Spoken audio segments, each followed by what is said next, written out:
Hi, it's Tristan Horncastle, and this is Country Guy North.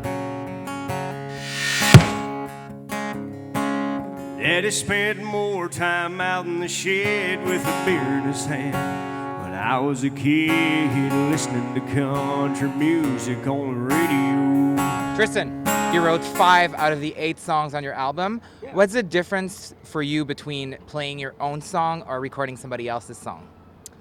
For me, I wish I could write them all, for sure. And definitely, it doesn't matter if you've been writing for 50 years or you've been writing for a week. It's something you learn more at every day.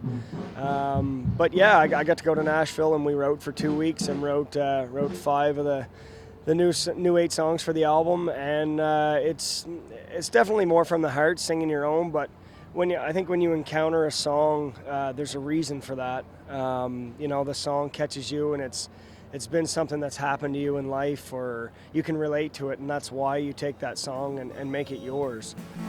You hold on a little bit tighter, moon shines a little bit brighter. We're living out the songs on the radio. Pretty long hair roll around, you and me on the edge of town, turning up a sundown. It seems that a lot of Canadian-born artists, to have any kind of success in country, need to go to Nashville. Do you think it's a must? Do you think you have to? What's the Canadian scene for you? Yeah, I think it's different for everybody.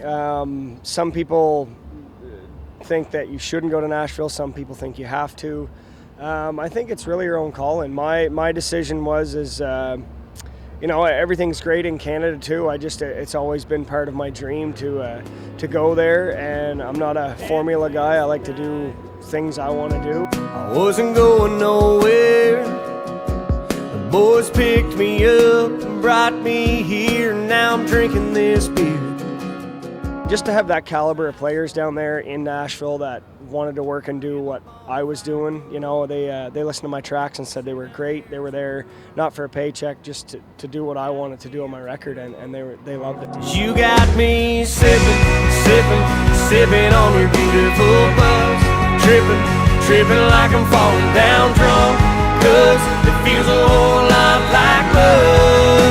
Just looking at you, you got me thinking I ain't ever gonna find another one like you in this world.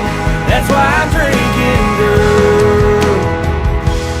drinking, girl. So Tristan, you've been in business a few years now. What's your favorite thing about the business, and what's your least favorite thing about the business? Ooh, here's a tough one. Probably the toughest thing I found in the business is staying afloat between whether it's a radio tour, you've got a good run of shows, and then you've got 3-4 months of downtime. That's probably the hardest part for an up-and-coming artist. I know I worked a few heavy equipment jobs kind of in between the last year or two in my downtime to keep food on the table, and that's part of it, man. You gotta take risks, and you gotta spend money to make money.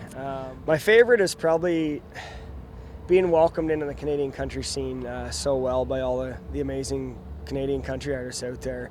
There's so many, from Dean Brody to Gore Bamford, Bobby Wills, Brett Kissel, Tim Hicks. I mean, everybody. It just stems. I'm sorry if I left someone out, but George Canyon, everybody I've met has welcomed me in so nicely, and always had good comments to me and tell me to stay at what I'm doing, and so that's probably been the best part.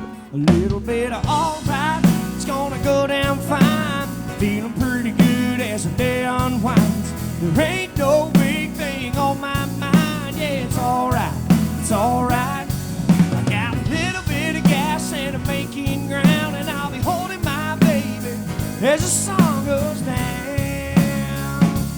And to finish, because you're our first artist at Country Guy North, we're going to play a little game that's called The First. All right. So, it's just quick, one-word answer. What's the first album you bought? Alan Jackson. Who's the first person you called once you got signed on your label record? Oh, my wife. Your wife? Good. I hope you were going to say their wife or mother. Who was the name of the first girl you ever kissed? Whoa. Geez, I don't even know. I don't know. She was very important. Yeah. Do you remember what's the first line of the first song you ever wrote? Yeah, it's Friday night again, my friends. Sorry, first song I ever wrote, first line was Monday morning rolls around. Sorry, Oh, wow. I gave you a chorus line. Like, I would never have known. Nobody would have known. Thank you so much. Thank you, man. Good luck with what's coming. Thank We'll you. be looking out for you in the future. Awesome. Cheers. Thank you. Drink a little drink, smoke a little smoke. Long-haired country boy taking a toll. Solid as the ground I'm standing on. Long as I'm alive, it'll never be gone. Yeah. Thank you.